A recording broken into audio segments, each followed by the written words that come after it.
বন্ধুগণ, আজ আমি রাজমার তরকারি করে দেখাচ্ছি আপনাদের। সাদা তেলে বানাচ্ছি, গ্যাসটা অন করে তেল কড়াইটা বসিয়ে দিয়েছি। সাদা তেলে এই রান্নাটা করব। এর মধ্যে একটু আমি গরম মশলা, দুটো এলাচ, দুটো লবঙ্গ, একটা তেজপাতা, একটা দারচিনি আর একটু আস্ত জিরে ফোড়নে দিলাম।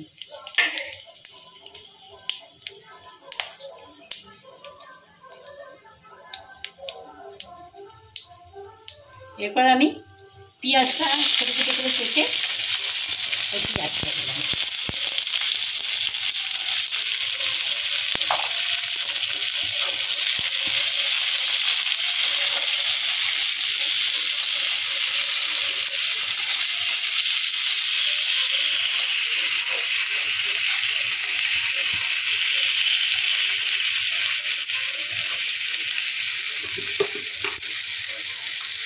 একটু নুন দিলাম, তাহলে পেঁয়াজটা নরম হয়ে যাবে।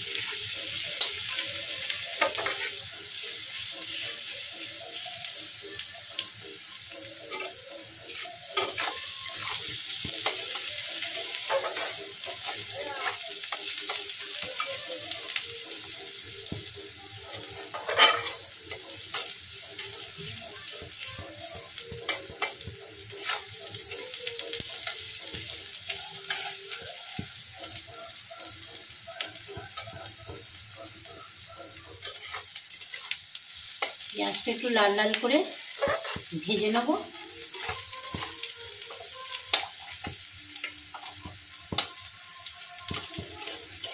আর এর মধ্যে আমি রসুন কুচানোটা দিয়ে দিলাম।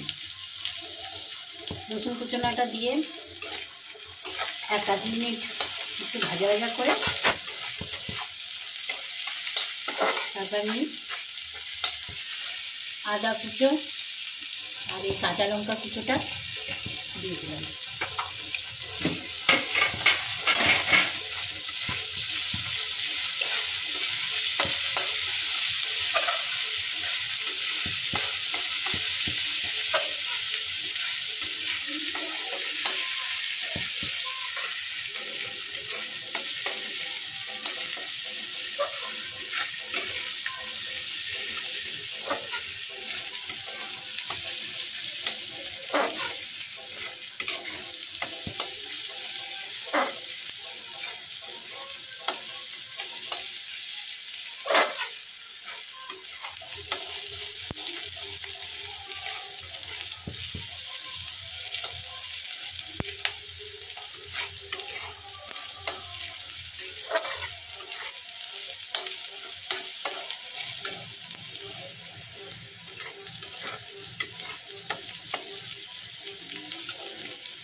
আমি টমেটোটাকে ছোটো ছোটো করে কেটে রেখেছিলাম, সেই টমেটোটা দিয়ে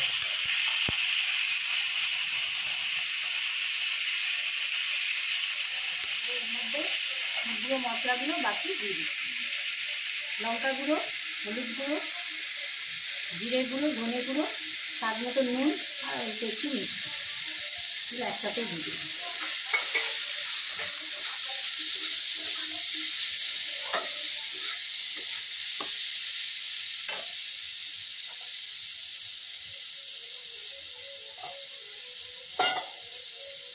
একটু জল দিয়ে দিন, নাহলে মশলাটা নিচে ধরে যাবে।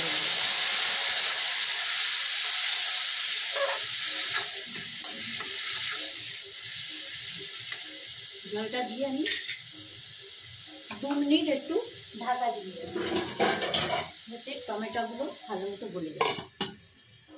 বন্ধুগণ, আমার মশলাটা রেডি হয়ে গেছে। এবার আমি এর মধ্যে রাজমাটা আমি আগেই সেদ্ধ করে রেখেছিলাম, সেই রাজমাটা এর মধ্যে দিয়ে দিলাম।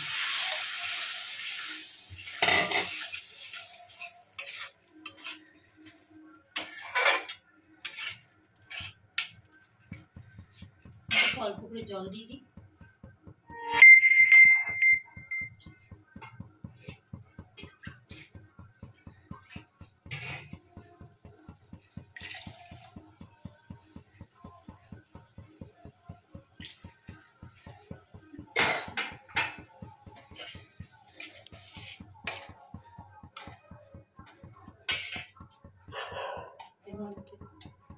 একটু ঘি দিয়ে দিলাম ওর থেকে।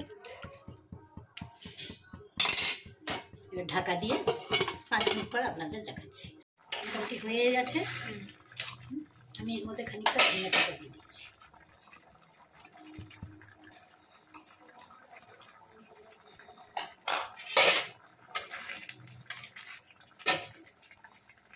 দু সেকেন্ডে একটুখানি ঢাকা দিয়ে রাখলাম, বন্ধ করে দেবো। রাজমার তরকারিটা হয়ে গেছে, এবার আমি বন্ধ করে দেবো। রাজমাটা তৈরি রেডি হয়ে গেছে, আমি এটা সার্ভ করে আপনার দেখাচ্ছি। একটু গার্নিশের জন্য একটু ধনে পাতা, একটা কাঁচা লঙ্কা দিয়ে। আমার এই রাজমার তরকারিটা কেমন হয়েছে একবার বানিয়ে ঘরে খেয়ে দেখবেন এবং আমাকে কমেন্ট বক্সে জানাবেন। আর আমার যদি রাজমার তরকারিটা ভালো লেগে থাকে তো আমাকে কমেন্টস করবেন, লাইক করবেন এবং শেয়ার করবেন এবং সাথে থাকবেন আমার সাথে, যাতে আমি নতুন নতুন রেসিপি বানিয়ে আপনাদের দেখাতে পারি। ঠিক আছে।